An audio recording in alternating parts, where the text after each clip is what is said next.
ঘুম ঘুম চোখ শিওরে তুমি, চোখের পাতা বোঝনি। দেখেছি নির্ঘুম তোমায় যতবার চোখ মেলেছি, আদরে মমতার চাদরে ছিলে আছো তুমি জানি। শত সন্তানের জন্ম দিয়েছ তুমি পারো জননী, সহস্র সন্তান যোগ্য সম্মান দিতে পারবে না জানি জননী। তবু মমতায় নিঃস্বার্থ আলিঙ্গনে নিয়েছ জানি, তুমি তাই মাগো সৃষ্টির সেরা আমার জননী।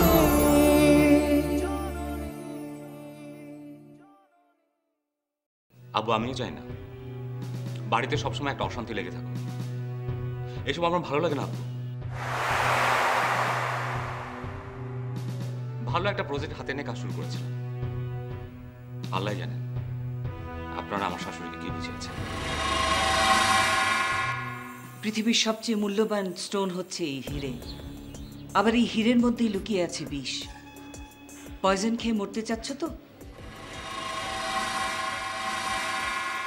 হিরেটা মুখে দাও, সব গল্প শেষ হয়ে যাবে। The end. মম, ওই পাগল মেয়েটাকে আমাদের বাসায় নিয়ে গিয়ে কি ভালোটা হয়েছে শুনি। ছোটবেলায় মৌলভী সাহেবের কাছে শুনেছি বাড়িতে রাখা সব জিনিসই কোনো না কোনো সময় কাজে লাগে। সে এক টুকরো ছেঁড়া ন্যাকড়াই হোক আর অবহেলায় পড়ে থাকা কাগজের বান্ডিলই হোক, তোমার এই অবস্থার জন্য আজ দায়ী কে? কে আবার? আপনি তো সব জানেন আন্টি। ওই শয়তান আমানটা। না আরশি, তুমি ভুল ভাবছো। আমান তো দাবার বোর্ডের সামান্য একটা সৈন্য মাত্র। ঘটনাটা যখন ঘটে তখন গোড়াতেই মরিয়ম তোমার আর আমানের বিয়ে দিয়ে সমস্যাটার সমাধান করতে পারত, কিন্তু মরিয়ম সেটা করেনি। কেন জানো? কারণ মরিয়ম চায় সব সময় যেন পাড়ায় মহল্লায় বাড়িতে ছেলে মেয়েদের মধ্যে ওর সম্মান সবচেয়ে উঁচুতে থাকে। তাই সবাইকে দেখাবার জন্য ও কি করলো? আমানকে বাড়ি থেকে বের করে দিল। আর এদিকে তোমার বাবাকে খুশি করার জন্য আমানকে বের করে দেওয়ার একটা নাটক করলো। নাটক। আর আমি কি শুনেছি জানো? শুনেছি চুপি চুপি নাকি মা ছেলের দেখাও হয়।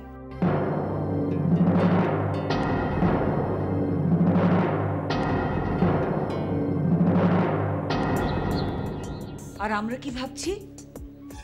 না, মরিয়ম দ্য গ্রেট ওম্যান ন্যায় বিচারের জন্য ছেলেকে বাড়ি থেকে তাড়িয়ে দিয়েছে।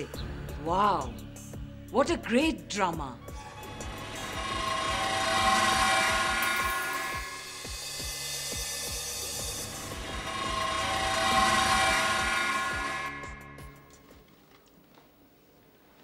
এই দেখো, দেখোই না, এই জামাটা পায়েলের জন্য কিনেছি। ও পছন্দ করবে না? আমি কি করে বলবো? পায়েলকে জিজ্ঞেস করো।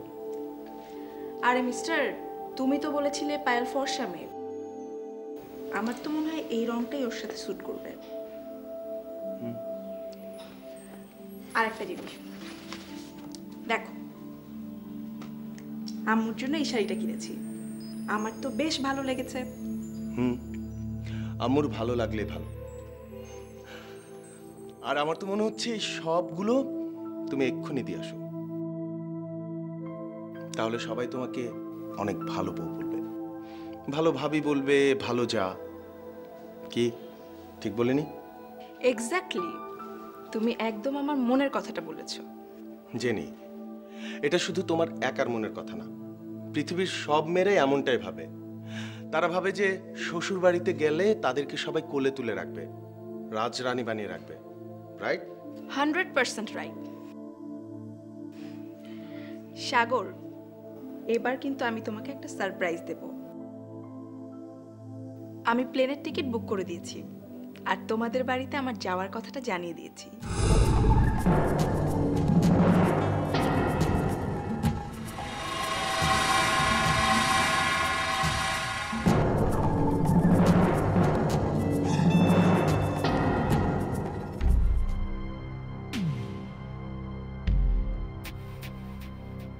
আমার কথাগুলো ভালো করে ভেবে দেখো আরশি। মানুষের জীবনটা কিন্তু খুব ছোট না, বেশ লম্বা একটা সময় মানুষকে পাড়ি দিতে হয়, বেশ লম্বা সময়।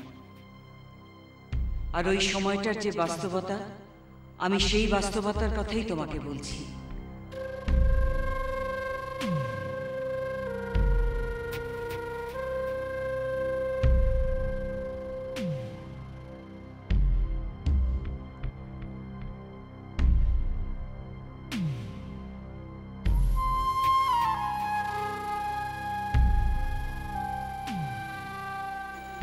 বাবা,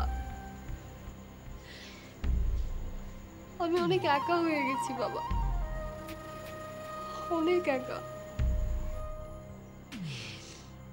তুমি তো সবসময় বলতে বাঁচতে হবে, বাঁচতে হবে। কি করে বাঁচবো বাবা? আমার তো কোনো অবলম্বন নেই, কেউ নেই যে আমি বেঁচে থাকবো। আমার এই অর্থহীন অনর্থক জীবন নিয়ে কিভাবে বেঁচে থাকবো বাবা?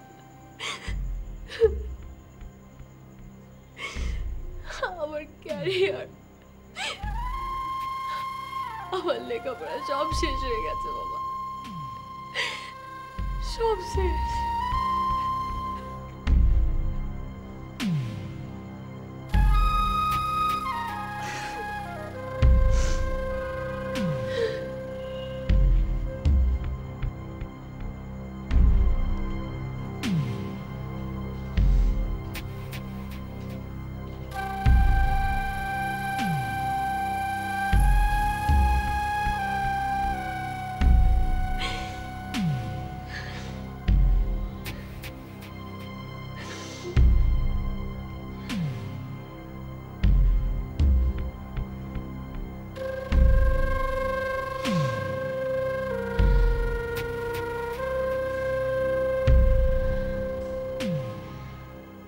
জোবাদান্তি ঠিকই বলেছে,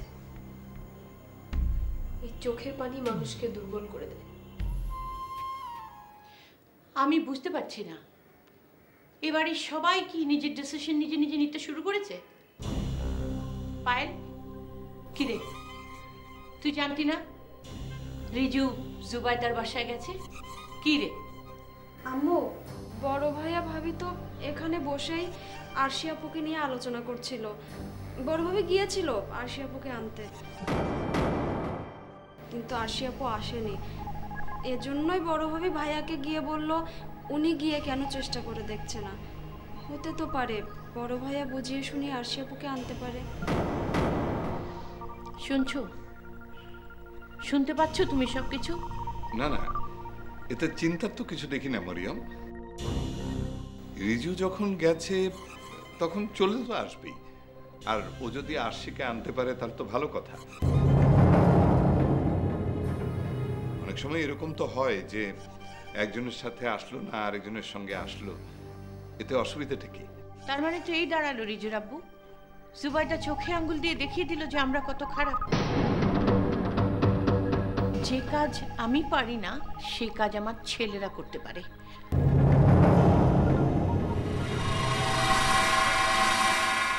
সে নিয়ে অবশ্য আমার কোনো মাথা ব্যথা নেই। আমার মাথা ব্যথা একটাই, ওই জুবাইদা। আমার সংসারের ইউনিটি ও যেভাবে ভাঙতে চাচ্ছে, আমার শাকিরকে নিয়েও যা যা করছে, আমি কিন্তু অন্ধ না, আমি সব দেখতে পাচ্ছি। যে শাকির আমার কথায় উঠতে বসতো, আজ সেই শাকির আমাকে কথায় কথায় চ্যালেঞ্জ করে। ওর মনে হচ্ছে আমার সব ভুল আর ওর সব ঠিক, সব ভালো। এটা এটা ভালো লক্ষণ না তারেক। জুবাইদা ভাবছে ও আমার সুখের সংসারটা ভেঙে খান খান করে দেবে। এটা ওর ভুল। আমি মা, আমি চাইলে এক্ষুনি শাকিরকে থামিয়ে দিতে পারি, কিন্তু আমি সেটা করব না। কেন জানো? আমি জানি মরিয়ম, তুমি চাও যে শাকির নিজে থেকে ভুলটা বুঝুক, ফিল করুক, তাহলে ও নিজেই ফিরে আসবে, ওর মোহ কেটে যাবে, ও ফিরে আসবে। ঠিক না মরিয়ম? হ্যাঁ ঠিক, আমিও সেটাই চাই তারেক। রেশমার কথায় রিজু জুবাইদার বাড়িতে গেল, আমাকে বলেও গেল না। আমি খুব কষ্ট পেয়েছি। মরিয়ম, তুমি কষ্ট পেও না, ও ঠিক ফিরে আসবে, এক্ষুনি ফিরে আসবে।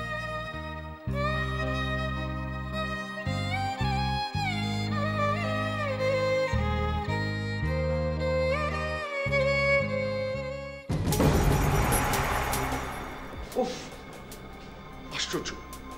কার সঙ্গে কথা বলেছো? কি বলেছো বলবে তো?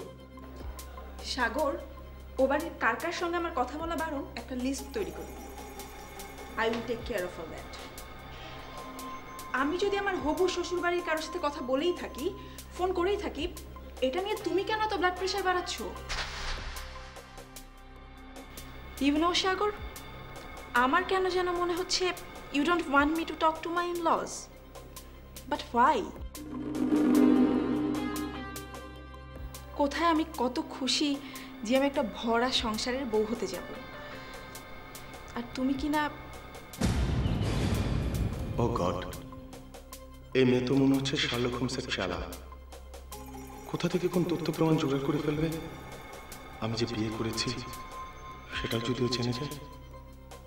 হায় আল্লাহ। Hello hello, I am talking to you. হ্যাঁ, আসলে ভাবছিলাম কি করা যায়। আশ্চর্য, এর মধ্যে তো ভাবাভাবির কি আছে সাগর? ওহ সুইটি, ট্রাই টু আন্ডারস্ট্যান্ড। আমান আর আরশির কেসটা তো তুমি জানো। আম্মু ওদের বিয়ে কোনোদিন মেনে নেবে না। ওদিকে বাড়ির সবাই ভাবছে আরশি ফিরে আসলে আরশির সাথে আমানের বিয়ে দেবে, কিন্তু আমার আম্মু কোনোদিন এই বিয়ে মেনে নেবে না। উফ, বাড়িতে এখন তার মানে কত বড় একটা টেনশন চলছে না? তাহলে বোঝো। আর এ সময় যদি আমি তোমাকে নিয়ে বাড়িতে হাজির হই আর আম্মু দেখে আর উনার মাথাটা গরম হয়ে যায়, তাহলে কি হবে একবার ভাবো। ও গড, এটা তো পুরো একটা কমপ্লিকেটেড ম্যাটার। হ্যাঁ, সেটাকে আরো বেশি কমপ্লিকেটেড করার জন্য আমরা যেতে যাচ্ছি। দেখো, বড় ভাবি মেজো ভাবি তাদেরকে আমি মানিয়েছি, দে আর রেডি, বাট আম্মু বুঝুই তো, সব মায়েরই ছেলে মেয়েদের নিয়ে একটা স্বপ্ন থাকে, আশা থাকে। সে নিজের পছন্দের মতো মেয়ের সাথে ছেলে বিয়ে দেবে একটা ভালো খানদানে।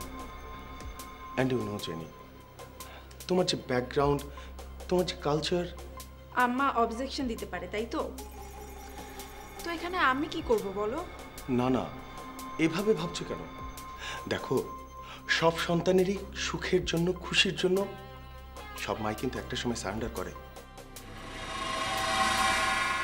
আরে ভাই, প্রেম এমন একটা জিনিস রাজার সিংহাসন পর্যন্ত টলে যায়।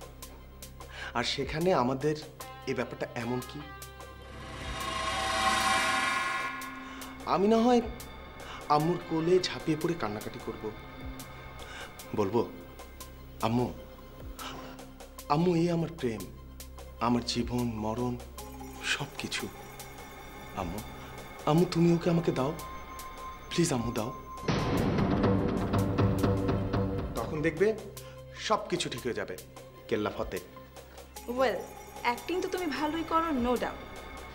সো ফার আই রিমেম্বার, তুমি এর আগে আমাকে বলেছিলে আমাদের সম্পর্কের ব্যাপারে তুমি তোমার ফ্যামিলিকে ইনফর্ম করেছো? লুক জেনে, ইনফর্ম করা আর সামনাসামনি নিয়ে গিয়ে হাজির করে দেয়া এক কথা না। তুমি যেতে চাচ্ছ তো? ওকে, ওয়েল, সব প্যাক করে নাও, আমি তোমাকে নিয়ে যাচ্ছি, ঠিক আছে? কিন্তু আম্মু যদি রাজি না হয়, in that case I will be helpless, ওকে?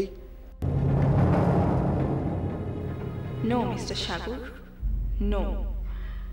একবার তোমাকে আমি হারিয়ে ফেলেছিলাম, সেকেন্ড টাইম সেই রিস্ক আমি আর নিতে পারবো না। আমি তোমাকে আর হারাতে পারবো না সাগর, কিছুতেই না। আরে কি হলো, কি ভাবছো এত? যেতে চাও তো তাহলে বলো, আর না হলে আমি যখন বলবো তখন যাবে, বুঝেছো? আচ্ছা, তোমার কথার আমি কখনো অবাধ্য হয়েছি বলো? কিন্তু আমি ভাবছি এত শপিং করলাম, এগুলো কি করব? মাই ডিয়ার লেডি, তুমি তো আর বরফের চাকা কিনে আনোনি যে গলে যাবে। কাপড় চোপড়গুলো প্যাক করে আলমারিতে তুলে রাখো, যখন যাব তখন নেওয়া যাবে নাকি? প্লিজ এখন যাও, কড়া করে এক কাপ চা নিয়ে আসো, আমার মাথাটা ধরে গেছে। এত টেনশন দাও না।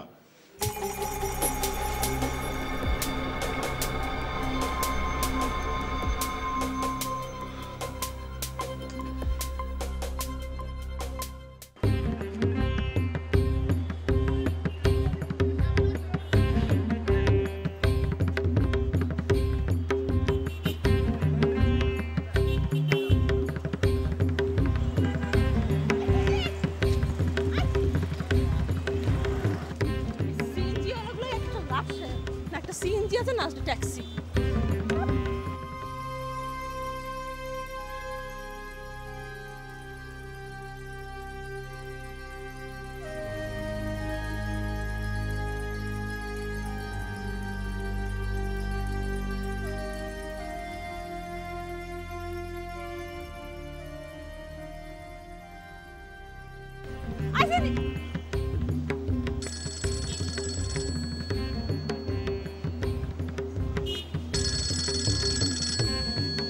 হ্যালো, হ্যাঁ রিজু।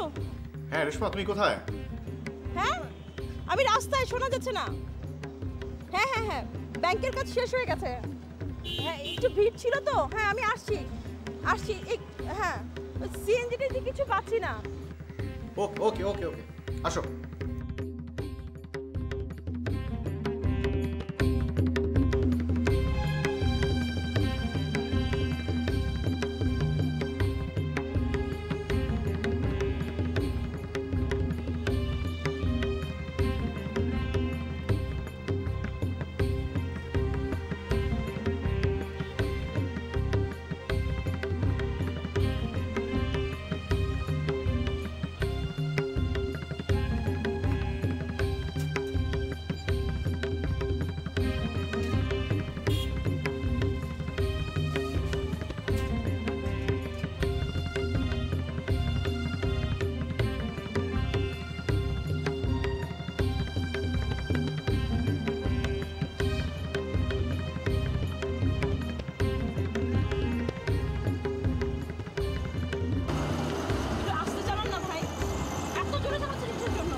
কথা শুনতে পাচ্ছেন না?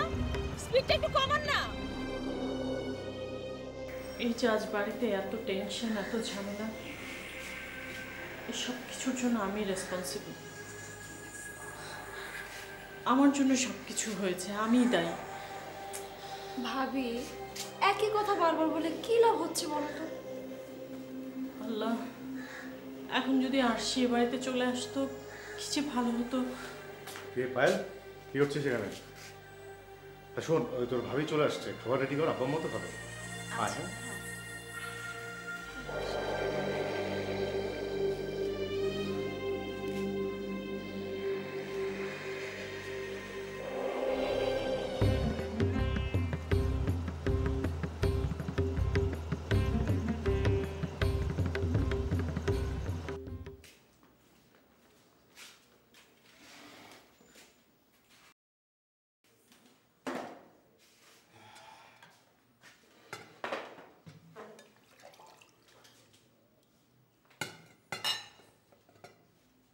টাকি মাছের ভর্তা না? আরে এবারে তো অনেকদিন পরে টাকি মাছের ভর্তা হলো। আচ্ছা, আরেকজন কে পছন্দ করতে এ বাড়িতে বলতো? আমান ভাইয়া।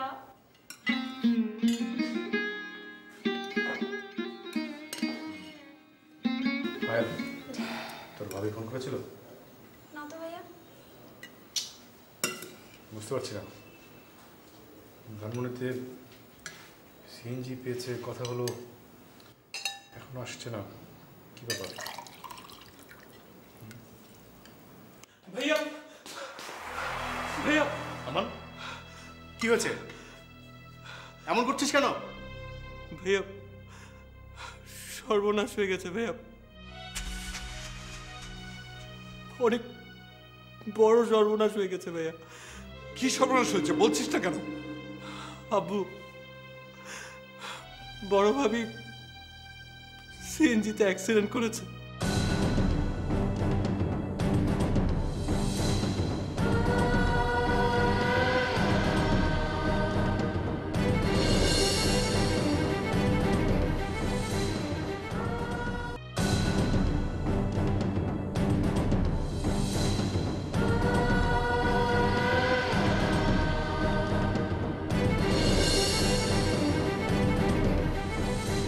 চলো তো এখন গয়নার দোকানে যেতে হবে, তারপর হসপিটাল আল্লাহ ছেড়ে গিয়েছে। ওরা আমার সাথে যে সর্বনাশ করেছে, ওদের তো মাত্র সর্বনাশ শুরু। একদিন ওদেরকে রাস্তায় দাঁড়িয়ে ভিক্ষা করতে হবে, আপনি দেখে নিন। আমি বুঝি না, আম্মু সবসময় তোমার মামের সঙ্গে একটা ঝামেলা বাঁধিয়ে রাখে। বাদ দাও তো শাকির, আমি কিছু বললেই তো খারাপ হয়ে যাবে, আর আমার মাম তো এই বাড়িতে সবচেয়ে খারাপ মানুষ।